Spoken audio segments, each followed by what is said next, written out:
Abogados, ¿quién es la persona más jodida que han tenido que defender ante el tribunal? La peor experiencia para mí fue un oficial que golpeó a un chico de 16 años sin una razón obvia.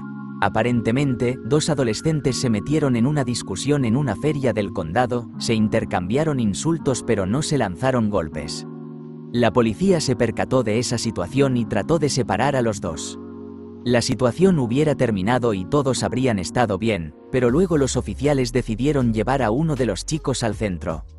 Las declaraciones fueron un poco contradictorias. La mayoría de los testigos afirmaron no haber visto una razón obvia para arrestar al chico, pero los oficiales inventaron una acusación falsa de que él había intentado golpear a uno de los oficiales. Cerca de 2 horas después, el chico salió de la estación de policía con una nariz fracturada, una contusión y un par de dientes dañados. Uno de los oficiales que realizó el arresto había golpeado la cabeza del chico contra una pared 2 o 3 veces, porque el chico exigió llamar a sus padres y amenazó con demandar al departamento. Aparentemente, el policía se volvió loco y perdió el control. Entonces, ¿por qué fue tan malo para mí? A pesar de que la evidencia era abrumadora, todos se adhirieron al código de silencio de la policía. Los acusados afirmaron que el chico se golpeó la cabeza contra la pared a propósito, aunque la evaluación médica no dejaba dudas de que el chico había sido abusado físicamente. Era tan obvio que toda la estación de policía estaba mintiendo con cada palabra que decían. Incluso hicieron que la grabación de la videovigilancia desapareciera. En mi país, ocultar o destruir evidencia no es necesariamente ilegal para el acusado. Lo peor fue que casi se salieron con la suya. Fue solo gracias a que el médico forense demostró que era prácticamente imposible que las lesiones se hubieran autoinfligido, y la evaluación fue absolutamente irrefutable. El policía recibió 14 meses de libertad condicional, fue automáticamente retirado de la fuerza y perdió todos sus beneficios, incluyendo su pensión. Nunca he sido más feliz en mi vida, particularmente porque aún creo que hice mi trabajo lo mejor que pude, aunque habría querido golpear a ese policía corrupto. Tuve un cliente tratado por competencia en el Instituto Estatal de Salud Mental. El tipo medía aproximadamente 1,90 metros y pesaba cerca de 136 kilogramos. Estaba acusado de eludir a la policía o de algún otro delito violento, pero no técnicamente violento. Sus cargos anteriores insinuaban posibles tendencias violentas, pero hasta ese momento nada había prosperado. Leer, inadmisible. Lo curioso era que este tipo era aterrador. Simplemente era jodidamente aterrador. Abogué por su liberación bajo fianza una vez que se le consideró competente. El juez concede la moción. El tipo no estuvo fuera ni 36 horas antes de apuñalar a 2 personas, matando a una de ellas. Al parecer, insultaron su cultura o algo así. Él afirmaba ser nativo americano, aunque los registros de las tribus en mi estado no respaldaban su afirmación. El tipo se da a la fuga y finalmente es capturado unos 18 meses después, al otro lado del país, tras entrar en una sala de emergencias con un par de balas alojadas en su torso. Era una de esas situaciones en las que sientes en tus entrañas que el tipo no debería ser liberado, pero tienes que hacer tu trabajo y abogar por su liberación bajo fianza. Esa constitución puede ser realmente complicada, fue una cuestión ética personal realmente difícil. Aún pierdo el sueño por esa situación. No soy abogado, aún, pero este verano en Maryland un tipo decidió deshacerse de su absolución segura y tirarla por la ventana. En esta área de Maryland, robar autos de estaciones de servicio es algo popular, y exactamente eso fue lo que hizo nuestro criminal.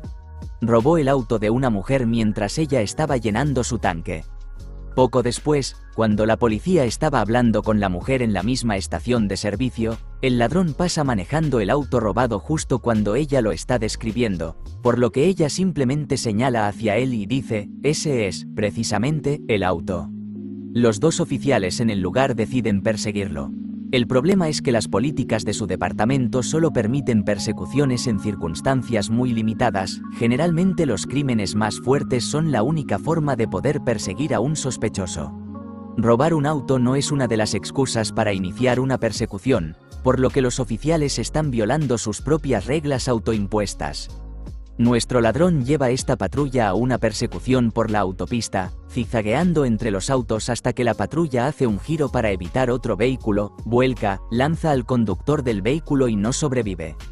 Finalmente, el ladrón es atrapado, pero con evidencia que muestra que los oficiales participaron en una persecución que no tenían permitido iniciar. El tipo estaba listo para salir libre, porque todo lo que había hecho era robar un auto y cometer algunas infracciones de manejo temerario que solo le habrían dado alrededor de 6 meses, que prácticamente ya había cumplido para la fecha del juicio. Pero en lugar de salirse con la suya, nuestro ladrón decidió escribir una carta a su amigo desde la cárcel pidiéndole que matara a un testigo que creía podría ayudar a condenarlo. Me senté en la sala del tribunal, cubriéndome la cara de frustración mientras el fiscal leía la carta. El ladrón pasó de tiempo servido a 15 años con una sola hoja de papel. Un cliente en particular se destaca en mi mente. Sin revelar ninguna confidencia de cliente, las alegaciones en su contra fueron las siguientes. 2 oficiales de policía de Boston que estaban estacionados vieron cómo un autobús escolar se detuvo frente a un club nocturno. Las puertas se abrieron y entre 20 y 30 mujeres empezaron a salir y entrar al club. Cuando el autobús se alejó del club e intentó hacer un giro a la derecha, golpeó y arrancó el parachoques delantero del coche patrulla estacionado. Se desató una persecución, a alta velocidad, tan rápido como puede ser con un autobús escolar, lo que resultó en que mi cliente, supuestamente, chocara el autobús escolar contra varios coches estacionados y contra la fachada de una tienda. Resulta que el autobús estaba robado. Lo saqué bajo fianza con la condición de que asistiera a un centro de tratamiento de sustancias ilícitas. Después de 30 días en el centro de tratamiento, se veía genial. Estaba limpio y sobrio y parecía que estaba tomando el control de su vida. Los policías cuyo coche impactó pensaron que era el caso más divertido que habían escuchado jamás. De hecho, les agradaba mi cliente, incluso después de la persecución a alta velocidad, y se reían de cuántas mujeres atractivas metió en ese autobús y de lo amable que fue cuando fue arrestado. Él aceptó un acuerdo. En su audiencia de sentencia, se veía muy mal y claramente estaba sufriendo. Recibió libertad condicional con la condición de que se pagara todos los daños materiales, presumiblemente, su familia se encargó de eso. Cuando le preguntaron por qué robó el autobús, le dijo al juez que iba a llevarlo a New Hampshire y luego conducirlo tan rápido como pudiera para estrellarlo en una zona boscosa y vivir en él. Incluso el juez no supo qué decir. Mientras ustedes disfruten del humor negro, tengo una historia desde el punto de vista del juez. El acusado era un miembro de una pandilla con un largo historial delictivo. El papá de mi amigo estaba presidiendo. Tomaron un receso y el juez y ambos abogados estaban charlando en los escalones del tribunal mientras el acusado estaba fumando cerca de la acera. Un auto llegó y 2 hombres con pañuelos cubriendo su rostro saltaron y dispararon, dejando sin vida al acusado antes de huir. El papá de mi amigo se volvió hacia los 2 abogados y dijo: «Bueno, creo que esto se ha resuelto. ¿Quién quiere ir a almorzar?». Mi papá se dedica a las apelaciones de defensa criminal y su cliente favorito fue un tipo que fue arrestado por robar un coche. El cliente había entrado a una casa buscando robar lo que pudiera encontrar. Estaba vagando por ahí recogiendo cosas cuando encontró las llaves de un coche realmente bonito. No recuerdo qué tipo de coche era, pero probablemente era un Ferrari o algo así. Así que el cliente dejó todo, salió al garage y se fue. Durante las siguientes semanas, el cliente sacaba el coche a medianoche y buscaba policías. Una vez que los encontraba, tocaba la bocina, encendía las luces y llamaba su atención, luego se escamaba en una persecución a alta velocidad. Hizo esto durante algunas semanas y los policías se estaban enojando mucho, pero eventualmente obtuvieron un helicóptero y él terminó estrellando el coche contra un poste de teléfono. Pero aquí es donde la historia se vuelve realmente interesante. Un día, mi papá recibe una llamada de su cliente, que está en prisión, y el cliente simplemente charla con él sobre las noticias, el clima, todo tipo de cosas no relacionadas con su caso. Al día siguiente, llama de nuevo. Lo mismo, cosas no relacionadas. Al tercer día, mi papá recibe otra llamada y después de charlar un rato, el cliente dice: «Apuesto a que te estás preguntando por qué te sigo llamando». Mi papá admite que tenía algo de curiosidad. Bueno, la semana pasada hubo un motín en la carrera aquí, así que todos los mexicanos, negros y blancos están en confinamiento, pero yo soy nativo americano y me llevo bien con todos. Así que no hay fila en el teléfono, pero no tengo a nadie más a quien llamar. No es la historia más escandalosa, ya que ya no estoy practicando en el sentido tradicional y nunca hice trabajo criminal, pero como asociada de primer año, un socio de otro departamento me instruyó para defender a uno de sus amigos que estaba siendo demandado por incumplir un par de contratos de préstamo. Mi cliente me dijo, solo prolonga esto todo lo que puedas. Tengo intención de devolverle el dinero al tipo, pero necesito tiempo para juntar el efectivo. Teníamos una primera audiencia ante un juez, como un procedimiento de gestión de casos, prejuicio. El día de la audiencia, mi cliente me envió un correo electrónico y me dijo que no asistiría porque tenía una importante reunión de inversión a la que ir. Sí, claro, fui al tribunal. El demandante procedió a contar una larga y tediosa historia sobre cómo estaba tratando de recuperar su dinero de mi cliente mientras también atendía a su esposa moribunda, ahora fallecida. También presentó un montón de correos electrónicos extremadamente desagradables enviados por mi cliente en respuesta a las sinceras súplicas del demandante por la devolución de su dinero, los cuales eran nuevos para mí. En uno de los correos electrónicos, que el juez leyó en voz alta, el demandante escribió algo como: por favor, necesito que me devuelvas mi dinero. Mi esposa está muriendo y no puedo trabajar en este momento. La respuesta de mi cliente: ¿quieres que te devuelva tu dinero? Demándame, de lo contrario, te veré en el infierno. Básicamente pasé la siguiente hora siendo gritada por el juez. Voy a hacer de representante para esta chica que era defensora pública en el equipo de delitos graves. Básicamente, defendía a criminales. Es mi primera cita con esta chica y llega tarde. Ella se presenta aproximadamente 30 minutos después de lo que se suponía. Me dice, lo siento, pero uno de mis defendidos dejó sin vida a su compañero de celda, así que tuve que ir a la cárcel del condado. No solo su cliente hizo eso a su compañero de celda, sino que la ciudad iba a ser responsable porque sabían que él estaba mentalmente inestable y se suponía que debía estar en confinamiento solitario. Solo lo recuerdo porque fue una forma interesante de comenzar una primera cita. Soy asistente legal de juicio, pero mi antigua firma representaba a una empresa de administración de propiedades que era particularmente cuestionable. Algunos inquilinos estaban demandando al administrador de la propiedad porque se habían enfermado debido a las condiciones de vida en las unidades del inmueble. Sin embargo, no había registro de que los inquilinos hubieran reportado problemas con las unidades, por lo que, en teoría, había un poco de defensa para el administrador. No podía arreglar lo que no sabía que existía. Este caso ha estado en curso durante un año y descubrimos que el administrador había estado ocultando evidencia de nosotros.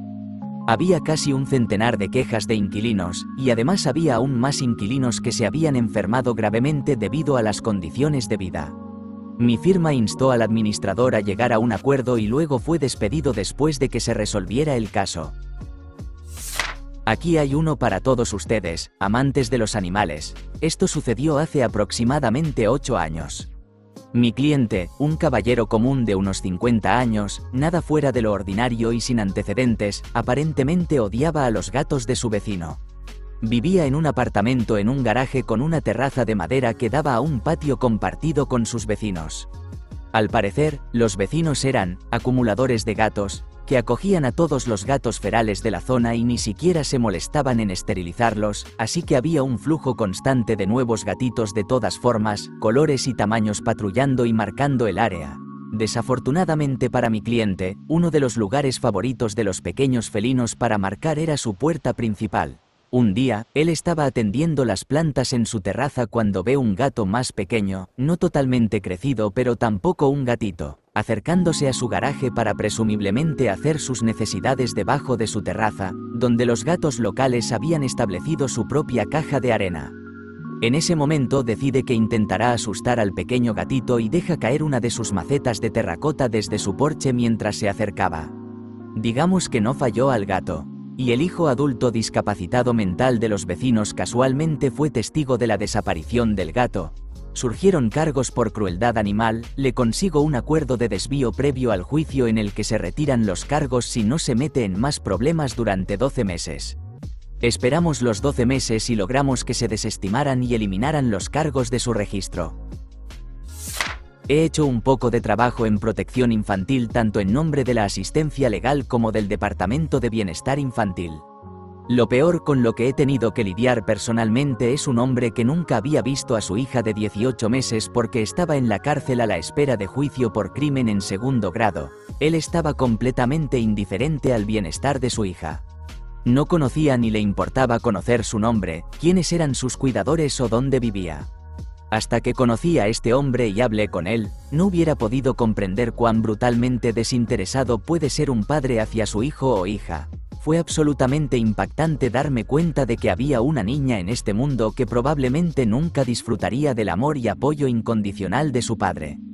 Afortunadamente, solo tuve que hacer que accediera a darle a la madre la custodia exclusiva, pero ella misma estaba en recuperación de adicción a la heroína, así que no estoy seguro de que esta niña realmente tenga una oportunidad de llevar una vida normal y feliz. Lo peor que he escuchado es sobre un padre que luchaba por el acceso a su hija después de enfrentar algunos cargos por no pornografía ilegal. Casi logra obtener acceso limitado hasta que la policía desenterró el resto de su colección. Encontraron una gran cantidad de fotos y videos del padre abusando de la hija. No soy abogado, pero mi padre sí lo es. Durante sus estudios, tuvo que asistir a un juicio sobre una pareja casada y su bebé. Básicamente, lo que había ocurrido era que habían tenido una pelea por algo, y uno de ellos, no recuerdo quién, lanzó al bebé hacia el otro por alguna razón. El bebé nunca fue atrapado y se fue a mejor vida más tarde. Mi papá nunca reveló ninguna información sobre quién estaba demandando a quién y por qué. Yo era relativamente joven cuando él me contó esto y probablemente demasiado pequeño para entender la parte legal en ese entonces. Estoy compartiendo esto porque él estaba tan disgustado por la defensa, que eso fue suficiente para que mi papá reconsiderara por completo qué tipo de trabajo quería dentro del ámbito legal. Tuve un cliente que se lanzó en una declaración que duró 1 hora sobre conspiraciones y las injusticias del sistema, tocando apenas el cargo real de conducir bajo los efectos del alcohol que estábamos defendiendo. El fiscal no objetó nada, simplemente dejó que continuara. Y yo no lo interrumpí porque ya había tenido esta conversación con él 20 veces antes en privado. Quería declarar su paz, a pesar de todas mis advertencias, así que simplemente lo dejé. El juez estaba bastante enojado y eventualmente lo interrumpió. Cuando volvió a la mesa, no dejaba de oler esta pequeña almohada que su hijo le dio para tener buena suerte. Cuando el jurado se retiró a deliberar, me preguntó, ¿qué crees que hicimos? Culpable en aproximadamente 4 minutos. Lo vi en la cárcel un mes después para entregarse por una noche y él le estaba contando a los otros reos cuánto había arruinado su caso. Una historia que he contado antes, representé a la madre en un caso de custodia y manutención. Su hija había estado viviendo con ella hasta hace unos meses, pero ahora vivía con el padre. Le pregunté a mi clienta cómo había sucedido eso, y ella me dijo que fue porque dejó a la pequeña con su padre para poder ir a otra parte de Canadá a buscar trabajo. Aquí está la cuestión, dejó a su hija en la casa del padre y luego se fue sin decirle que se mudaba para siempre. ¿La razón? No quería que se pusiera triste. Una vez hubo un hombre que fue acusado de su tercer delito por abuso infantil. Su actitud era: puedo irme por el resto de mi vida, porque no puedo dejar de hacer esto, así que es mejor para todos que esté en prisión. ¿Cómo puede un abogado defensor simplemente permitir que alguien se declare culpable y acepte cadena perpetua sin posibilidad de libertad condicional? Quiero decir, puede que objetivamente tuviera razón, pero ese no es mi papel en el sistema. Finalmente logré que le dieran algo así como 15 años a cadena perpetua. Probablemente nunca saldrá, pero al menos hay una posibilidad. Era un enfermo, pero al menos se dio cuenta de ello. Recuerdo haber leído aquí sobre un abogado defensor que representaba a alguien acusado de abuso. No recuerdo mucho, pero una parte se quedó grabada en mi mente. El abogado defensor ganó el caso, y él, creyendo que su cliente era inocente, llevó a su cliente a McDonald's para celebrar. Después de que obtuvieron su comida y empezaron a comer, su cliente dijo: apuesto a que a ella le gustó, probablemente lo habría mandado con San Pedro.